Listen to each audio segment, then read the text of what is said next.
और मौसम की बात करें, चीफ मेट्रोलॉजिस्ट सरदार सरफराज कहते हैं कि कराची में मुसलसल दूसरे रोज़ गर्म दिन महसूस किया गया। समंदरी हवा कम है, शहर का दर्जा हरारत मुसलसल बढ़ रहा है। शहर में बारिश का कोई इम्कान नहीं।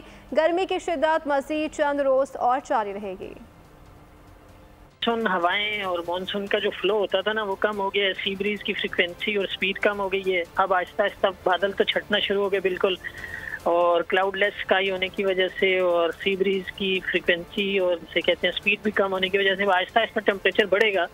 आपको पता है कि अक्टूबर जो है ना, दूसरा या तीसरा गर्म तरीन महीना होता है कराची में, और फिर वो सितंबर के आखिरी दिनों में आखिरी अशरा जो होता है, इससे गर्मी शुरू हो जाती है। तो ये है एक तरह से ये ट्रेंड कराची में यही होता है। अब पिछले दिनों तक तो टेम्परेचर 32-33 के आसपास ही चल रहा था। अब ये कि आज 34 तक पहुंच चुके हैं, और इम्कान यही है कि 35 या 35 से ऊपर 36 तक हो सकता है चला जाए मैक्सिमम टेम्परेचर।